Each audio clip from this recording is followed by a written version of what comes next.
সালামু আলাইকুম, সবাই কেমন আছেন? চলে আসলাম ওয়ার্ল্ড কাপ ফুটবল 2026-এর আজকের ম্যাচের প্রেডিকশনাল ভিডিও নিয়ে। অলরেডি রাউন্ড অফ 32 এর বেশ কিছু ম্যাচ শেষ হয়ে গিয়েছে। আজকেও একটা ম্যাচ ছিল স্পেন এবং অস্ট্রিয়ার, সেই ম্যাচটাও ইতিমধ্যে হয়তো শেষ হয়ে গিয়েছে। এখন ভোর 5টার সময় যে দুটি দল মাঠে নামছে, পর্তুগাল এবং ক্রোয়েশিয়া, খুবই হাই ভোল্টেজ একটা ম্যাচ হতে যাচ্ছে। আজকের ম্যাচের পরে হয়তো মডরিচ অথবা ক্রিস্টিয়ানো রোনালদো এই দুইজন সুপারস্টার থেকে একজনকে হয়তো ফুটবল থেকে বিদায় নিতে হতে পারে। যদিও বয়স হয়ে গিয়েছে, সেই অনুযায়ী হয়তো এটাই তাদের শেষ বিশ্বকাপ। পর্তুগালের জন্য আজকের ম্যাচটা সমীকরণ অনুযায়ী সবচাইতে কঠিন হতে যাচ্ছে, কারণ ক্রোয়েশিয়াকে আমরা যদি ওয়ার্ল্ড ফুটবলে দেখে থাকি, ক্রোয়েশিয়া এমন একটা টিম, হয়তো কোনো হাইপ থাকবে না, কোনো মিডিয়া কভারেজ থাকবে না, বাট ক্রোয়েশিয়ার ফুটবল পারফরমেন্স থাকবে অনবদ্য। তারা হয়তো 1 গোলে 2 গোলে পিছিয়ে থাকবে, কিন্তু সেখান থেকেও তারা কামব্যাক দিতে সক্ষম। ক্রোয়েশিয়া হয়তো ম্যাচে কোনো গোল করবে না, কিন্তু ম্যাচ পরবর্তীতে পেনাল্টি অবস্থায় নিয়ে গিয়েও পেনাল্টি থেকে জিততেও তারা সক্ষম, লেট উইনার করতেও তারা সক্ষম। বেশ কিছু দিক থেকে ক্রোয়েশিয়া আজকে পর্তুগালের জন্য সবচেয়ে বড় একটা চ্যালেঞ্জ হতে যাচ্ছে।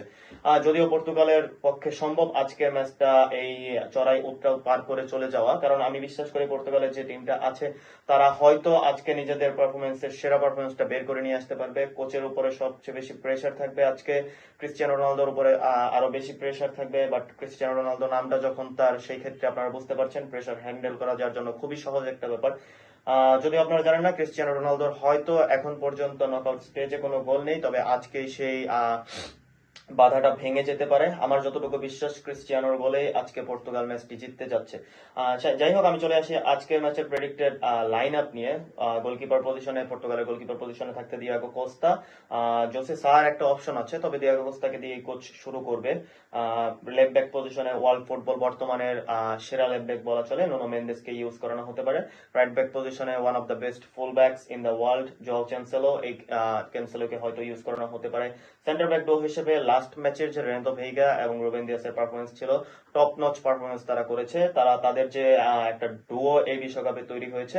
আমরা যদিও ইনিসিওকে হয়তো ফার্স্টে ভেবেছিলাম পর্তুগাল শুরু করতে পারে, বাট ইনিসিওকে ইনজুরির জন্য শুরু করানো হয়নি। সেখানে রেনাতো ভেইগা একটা সুযোগ পেয়েছে এবং সেই সুযোগটার প্রপার ইউটিলাইজ তিনি ইতিমধ্যে করে ফেলেছে। লাস্ট ম্যাচে আমার পক্ষে পর্তুগাল টিমের সেরা পারফরমেন্স দিয়েছে রেনাতো ভেইগা। সেন্ট্রাল মিডফিল্ডার নিয়ে পর্তুগালের বাড়িয়ে বলার কিছুই নেই, one of the best central midfield trio in the world.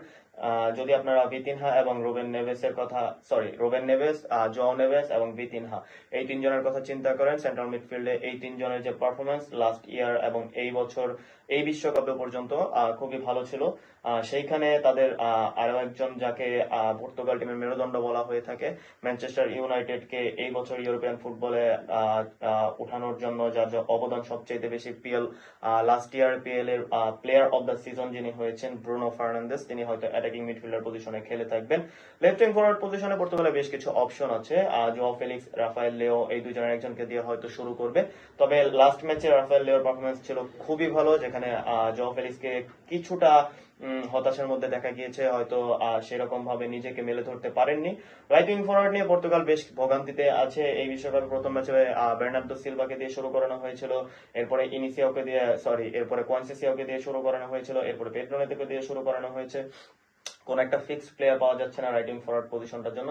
তবে আমি পার্সোনালি চাই আজকে পর্তুগালের একটা ফাস্ট এবং অ্যাটাকিং ফুটবল খেলার যদি ইচ্ছা থেকে থাকে এবং সেটার যদি ক্রোয়েশিয়াকে বধ করতে হয়, তাহলে অবশ্যই লেফট উইং ফরওয়ার্ডে রাফায়েল লিও এবং রাইট উইং ফরওয়ার্ডে কোয়েন্সিসিও, এই দুইজনকে দিয়ে পর্তুগাল কোচের শুরু করানো উচিত। যাই হোক, সেন্টার ফরওয়ার্ড পজিশনে বরাবরের মতোই পর্তুগালের বর্তমান সময়ের সুপারস্টার এবং অল টাইম সুপারস্টার ক্রিস্টিয়ানো রোনালদোকে দেখা যাবে। ক্রিস্টিয়ানো রোনালদোর জন্য সবচাইতে ইম্পর্টেন্ট ম্যাচ হতে যাচ্ছে আজকে। অপরদিকে যদি আমি ক্রোয়েশিয়ার প্রবাবল লাইন আপ নিয়ে কথা বলি, গোলকিপার পজিশনে লিভাকোভিচকে দেখা যাবে, রাইট উইং পজিশনে স্ট্যানচিক এবং লেফট উইং পজিশনে হয়তো আজকে ইভান পেরিসিচকে ইউজ করানো হতে পারে। Ivan Perisic left midfielder, left back, left wing forward, right wing forward, প্রত্যেকটা পজিশনে নিজের সেরাটা দিয়ে খেলতে পারে। সেন্টার ব্যাক ডো হিসেবে থাকছে সুতোয়ালেও এবং জাস্কো গ্রাভিডল যদি ইনজুরি থাকে সেখানে প্রোনেগিকে ইউজ করানো হতে পারে। সেন্ট্রাল মিডফিল্ডার ট্রিও হিসেবে লুকা মডরিচ, কোভাচিচ এবং সুচিচ, এই তিনজনকে হয়তো ইউজ করানো হতে পারে। লুকা মডরিচের জন্য এটা একটা শেষ সুযোগ। লুকা মডরিচ অলরেডি ক্রোয়েশিয়াকে বিশ্বকাপের ফাইনাল পর্যন্ত নিয়ে গিয়েছিল এবং লাস্ট ইয়ার সেমিফাইনাল পর্যন্ত নিয়ে গিয়েছিল। তার নেতৃত্বে ক্রোয়েশিয়া যে পারফরমেন্স দেখিয়েছে লাস্ট ডেকেডে, সেটা অনবদ্য একটা পারফরমেন্স ছিল।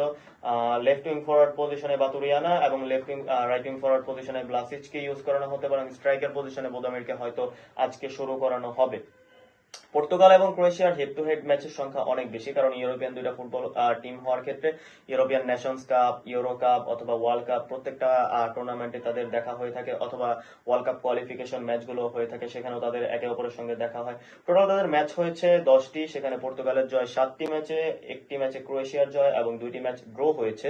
অতএব স্ট্যাটস অনুযায়ী পর্তুগাল এখানে অনেক বেশি এগিয়ে আছে। টোটাল স্কোর হয়েছিল 27টি, তার মধ্যে 19টি গোল পর্তুগাল দিয়েছে, 8টি গোল ক্রোয়েশিয়া দিয়েছে। স্বাভাবিক অর্থে আপনারা বুঝতে পারছেন পর্তুগাল স্ট্যাটস এর দিক থেকে অনেক বেশি এগিয়ে। যদি আমি ফিফা র্যাঙ্কিং নিয়ে কথা বলি, বর্তমানে পর্তুগালের ফিফা র্যাঙ্কিং হচ্ছে 8, অপরদিকে ক্রোয়েশিয়ার বর্তমান ফিফা র্যাঙ্কিং হচ্ছে 13।